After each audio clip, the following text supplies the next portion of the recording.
Hey, hi, long time no see. Just one or two things before the video. Number one, I have been working on, just because I haven't been posting videos doesn't mean I haven't been working.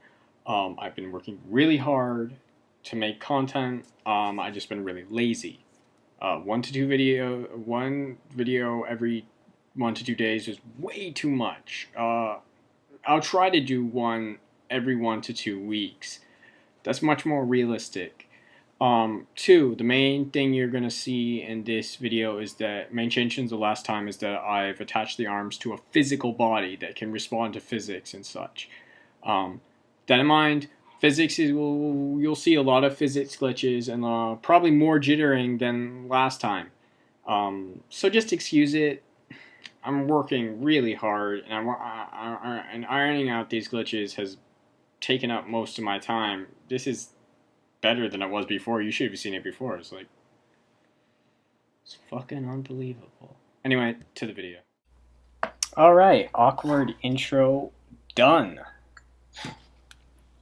I have attached the arms to a physical body, and I really did that to fix a main physics glitch I was encountering where I'd push into things, and I realized because I had attached the shoulders, if I were to push on one of these boxes, I'd actually, as you can see, my body is pushed by my arms now.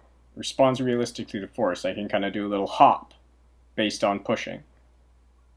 Before this, though, before the previous model demo, that little skip was a glitch. It would, I'd just push into the boxes. Like, my hands would be submerged into them. Right here, I'm trying to kind of do a little walk. It's something that I usually can do. It's just my body was too big in this video and I kept touching the ground. But you can kind of see, I can kind of actually walk on my hands here. I'm trying to, but I can't quite get it. Yeah, it's really cool. It's really, really cool. Sometimes I can hop up onto here, so that's what these things are doing. I can kind of, I don't know if it's a vault, like a Kong vault or whatever, but I can get up onto here, so give me a minute. Usually it doesn't work this well. This video is pretty good. I pushed on up. But it's kind of like there's a sweet spot in simulation, and if I hit it, it's gorgeous, and if I don't, it's not. So what I'm doing here, well, what I was doing before is you could see that I was pushing out with my hands, and I was pushing my body backwards. Here, it's important to note that my body, which is that kind of grayish splotch thing, is supposed to be rain texture. It collides with nothing except for the ground, and like not barrels and boxes, but it will collide with the ground. Same thing with my arms. The only thing that can collide with like objects like these barrels is the hands. So if the arms are going through the boxes, that's because they're supposed to. I'm kind of hugging these, throwing them. It's really great fun. Also the third person camera. I did that because I wanted to see my body. So here's the real deal, climbing. I'm really excited about this. I'm just grabbing those like I would grab the physics glitch.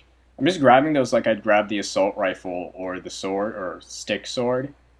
Here I'm trying to kind of throw myself once more. It's kind of difficult. In real life, your hands release like a ball or something by instinct. When you actually have to release a controller, it's a little bit harder.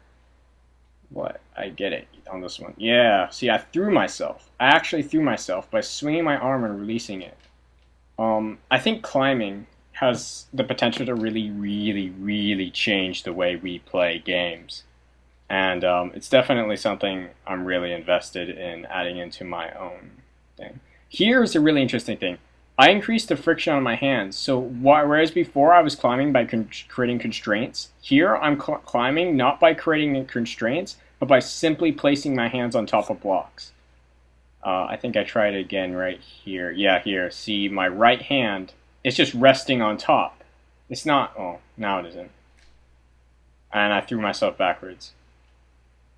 The next thing I'm about to do doesn't quite work out in this video. I'll try to make a better video about this. I'm kind of walking on. So I'm supporting myself on the rifle, and once more, previously my hands would have gone straight through the rifle. The physics I really been working on making them better. Before the hands just would have gone sunk through the rifle. Big physics glitch right there. I have a button. That physics glitch in itself, I call it random hop, is I have no idea what causes it. It's pretty bad because I actually have a button on the controller that just stops all movement whenever it happens, and if I can't catch myself, I fall off the side of the map and the engine crashes. I should probably think about fixing that. Oh, here I'm trying to prop myself up on the stock of the rifle, and once more, physics glitches are getting in my way. Um, Physics is my biggest worry, like almost always, and especially when it comes to climbing, and especially when it comes to propping myself up. Yeah, I'm just shooting for the hell of it.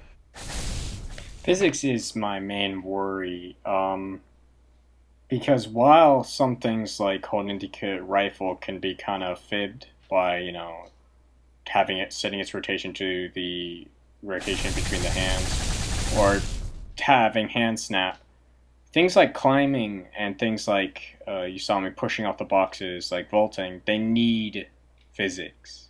There's just really no other way I can think of doing them without physics. And I know, it's a really big worry. Like, here's the dirty secret about the video you're watching. The physics aren't super well maintained, or not. What the fuck am I saying? They're not super concise. This is a secondary video I made to kind of show off new swinging, but I'll really talk more in depth about the new swinging stuff I've added in next week's video. I'm going to be really focusing controls next.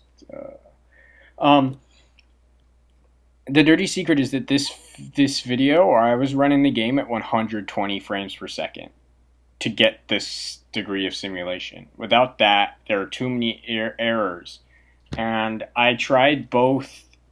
Here's going to be some game dev speak. I tried both fixed time step and variable time step.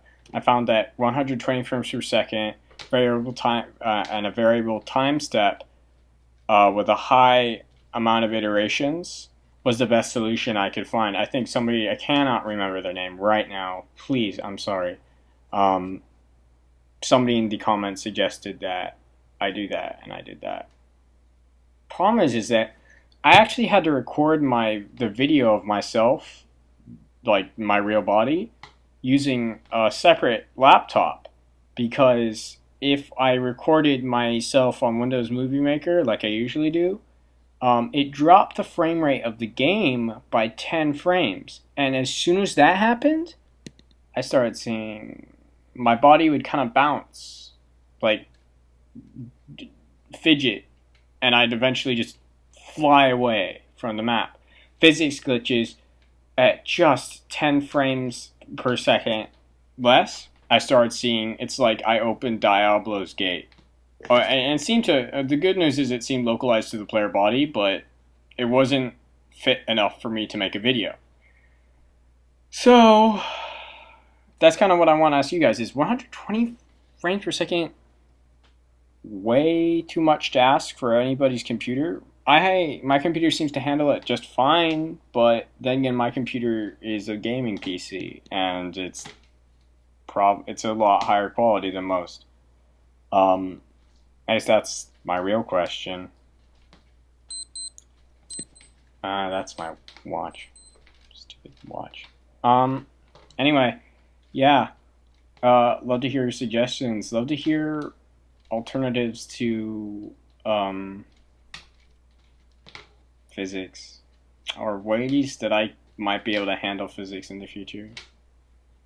Is 120 frames per second too much to ask of most people's computers? Keep in mind, I wouldn't plan to make a game with really high graphics, but lots of physics. Love to hear your guys' comments, suggestions. I'm just gonna sign out right now. I know the video isn't over, so see ya, farewell, adios. comment, like, subscribe, share video. Please do it. I love you. Love you so much. Bye.